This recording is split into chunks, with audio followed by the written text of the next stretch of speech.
मैं आप तमाम से ये कहना चाहता हूँ, आप अपने अपने कुर्सियों पर बैठ जाइए, क्योंकि सदर मोहतरम जलसा गाह में आ चुके हैं। आप तमाम इत्मीनान से बैठकर सदर मोहतरम के खिताब को सुनिए। और मैं यही कहना चाहता हूँ कि रात दिन जो मेहनतें कर रहे हैं, मैं आप तमाम का तहे दिल से शुक्रिया अदा करता हूँ इस अजीम और शान जलसे को कामयाब करने के लिए। अस्सलाम वालेकुम, खुदा हाफिज। सदर मोहतरम से मुखातिब। और ये बताना इसलिए जरूरी समझ रहा हूं मैं कि ये मजलिस इत्तेहादुल मुस्लिमीन बरस के 12 महीने अवाम के दरमियान में रहते हुए अवाम का काम, कॉर्पोरेटर हर डिस्ट्रिक्टों में तकरीबन कॉर्पोरेटर और चेयरमैन मौजूद है। और यही मजलिस इत्तेहादुल मुस्लिमीन की नुमाइंदगी महाराष्ट्र में 2 MLA, एक मेंबर ऑफ पार्लियामेंट और अलग अलग डिस्ट्रिक्टों में कई वो अपना काम अंजाम दे रहे हैं। मेरे अजीज दोस्तों और बुजुर्गों, वतन अजीज भारत में हमें कई मसाइल और चैलेंजेस का सामना हमको करना पड़ रहा है। भारतीय जनता पार्टी जब से बरसर इक़्तिदार आई है दिल्ली में, इनके 9 साल के अरसे में हम ये देखते हैं कि 9 साल में इनके 9 मसाइल जो पूरे मुल्क के लिए उन्होंने पैदा कर दिए। एक ये कि चीन की फौज हमारी ज़मीन पर 2000 स्क्वायर किलोमीटर पर कब्जा करके बैठी है और हमारे वज़ीर आज़म का 56 इंच का सीना चीन के बारे में कुछ नहीं बोल सकते। दूसरा, हम देखते हैं कि नौजवानों का रोज़गार का इंतज़ाम नहीं किया गया और नौजवानों का बेरोज़गारी उनका मुकद्दर बना कर रख दिया गया। वहीं पर आप देखते हैं कि मणिपुर में सिविल वार चल रही है। करीब 70 के करीब लोगों का कत्ल हो चुका है। लोग पुलिस हेडक्वार्टर से बंदूकें और गोलियां छीन कर चले जाते हैं। कश्मीर में तशद्दुद ख़त्म होने का नाम नहीं लेता। कीमतें आसमानों को छू रही हैं। CAA का ऐसा कानून बनाया गया जिससे सिर्फ और सिर्फ मुस्लिम अक़लियत की और गरीबों की शहरियत छीनने का इंतज़ाम किया गया था। तो ये बीजेपी के 9 साल के दौर इक़्तिदार में, और बीजेपी अगर आज इक़्तिदार में है तो इसकी जिम्मेदारी ये नाम निहाद सेकुलर पार्टीज पर आयद होती है। मेरे अजीज दोस्तों और बुजुर्गों, हम देखते हैं कि बीजेपी की तरफ से बहुत से हमारे बैकवर्ड क्लास के भाई हैं जिनको बीजेपी इस्तेमाल करती है ताकि वो आगे आकर हिंदुत्व के पैगाम को बढ़ाया जाए।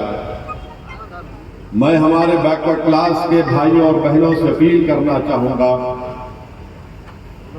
कि आप अगर ये समझते हैं कि मुसलमानों की वजह से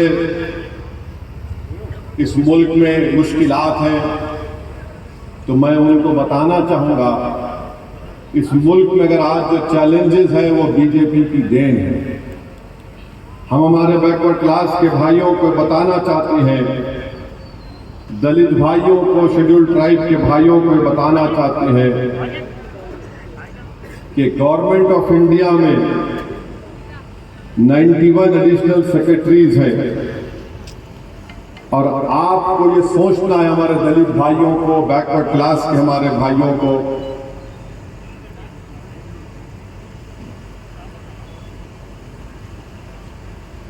ये सोचना है कि आपकी नुमाइंदगी कितनी है। चलिए, आरएसएस का प्रोपेगेंडा है कि हर चीज के लिए मुसलमान को जिम्मेदार खड़ा कर दो। मुसलमान है तो ऐसा हो रहा है, मुसलमान है तो वो नहीं हो रहा है, मुसलमान है तो ये हक नहीं मिल रहा, मुसलमान है तो पूरा खा ले रहे। आप ये बताइए कि 91 एडिशनल सेक्रेटरी के पोस्ट गवर्नमेंट ऑफ इंडिया में है। इसमें शेड्यूल कास्ट, शेड्यूल ट्राइब और बैकवर्ड क्लास के कितने लोग एडिशनल सेक्रेटरी के पोस्ट पर हैं? सिर्फ 10 शेड्यूल कास्ट, शेड्यूल ट्राइब के एडिशनल सेक्रेटरी है और बैकवर्ड क्लास के सिर्फ 4 हैं।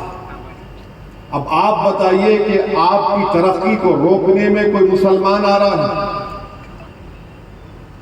आपको इस्तेमाल किया जा रहा है।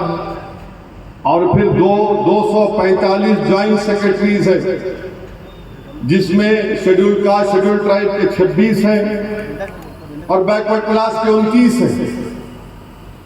बैकवर्ड क्लास का अभी तक तो पॉपुलेशन का सही नहीं हुआ है, मगर माना जाता है 70। गुजरात में हनुमान की मंदिर है, महबूब नगर में एक घर है, उसको देखकर डिजाइन किया गया मरीन की गुंबद नजर आई। अरे क्या ख्वाब में भी तुमको शेरवानी नजर आती क्या?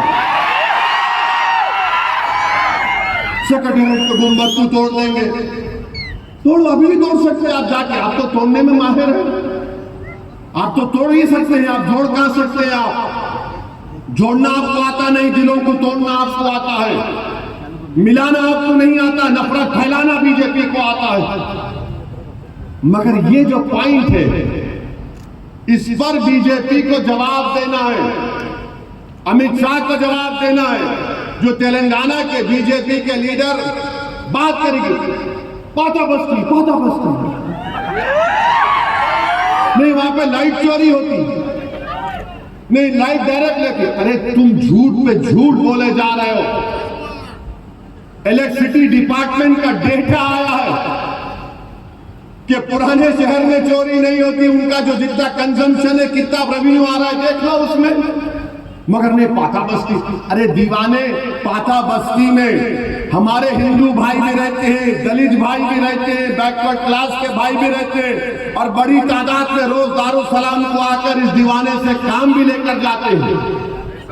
मगर नहीं, नफरत करना इनका काम नहीं। लो सेक्रेटेरिएट में वो कर दिए, वहां पर ऐसा कर दिए।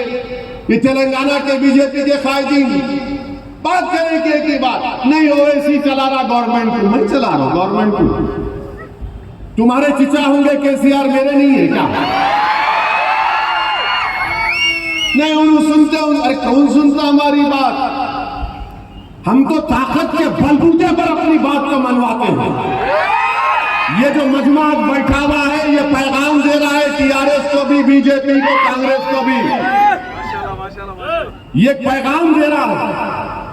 और ये बोलते हैं कि नहीं, इन्हों ऐसा कर रहे हैं, इनकी वजह से तेलंगाना में हिंदू खतरे में है। अरे तेलंगाना में अगर कोई खतरे में है तो तेलंगाना के बीजेपी के लीडर्स परेशान हैं। जब क्या होना है, क्या कर सकते?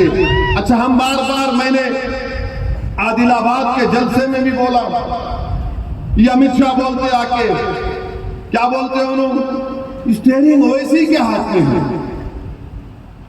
हम 4% निकाल देंगे, वो कर देंगे। अरे अमित शाह साहब, अब आप बोलो, स्टीयरिंग मेरे हाथ, जो मुंह को आप बोलो तो मैं भी बोल सकता हूं बात। नरेंद्र मोदी से लेके पूरा शिद्र निकाल दो तो आरएसएस का खड़ा खड़ा यहाँ पे बोले जा रहे। ओल्ड सिटी पे सर्जिकल स्ट्राइक करते, बाप की जागीर है, कब करते बोलो? मैं अकेला ठहर तो आओ देखिए क्या होता। सर्जिकल स्ट्राइक करते क्या? हम क्या चुड़िया पहन के बैठे हैं? और हमारी माँ और बहनें चुड़िया पहन के भी बैठी है, तो उन्होंने काफी हो तुम्हारे लिए। पाता बस्ती में सर्जिकल स्ट्राइक, अबे जाके चीन में कर दो, मैं दो बोल नरेंद्र मोदी को कि चीन को खा के कोई को डेप्सांग और डेमचाक से 2000 स्क्वायर किलोमीटर चीन कब्जा करके बैठा था। नहीं, हम ओल्ड सिटी पे सर्जिकल स्ट्राइक करते। अरे कौन सा सर्जिकल स्ट्राइक करते बाबा? अच्छा ये देखो आप, ये बीआरएस पार्टी कर दी तो इनको दिखा कांग्रेस वालों को बड़ी तकलीफ हुई। तू बोले ओ हो बीआरएस इतना करी तो उन्होंने ऐलान कर दिए। क्या ऐलान करे? कांग्रेस पार्टी के सदर ऐलान किए कि अगर उन्होंने पावर में आ गए तो उन्होंने जो है 100 राम मंदिर हर असेंबली कॉन्स्टिट्यूंसी में 10 करोड़ से 1 लागत से बनाएंगे। अरे क्या होगा मेरे भाई, क्या होगा हमारे तेलंगाना में? आप बना रहे हैं तो फिर दूसरे मजहब के लोग क्या करेंगे? दूसरे मजहब के लोगों को इंसाफ नहीं होगा क्या? मगर लफ्ज़ मुसलमान इनकी जबान से निकलता नहीं, किसी भी पार्टी से नहीं निकलता।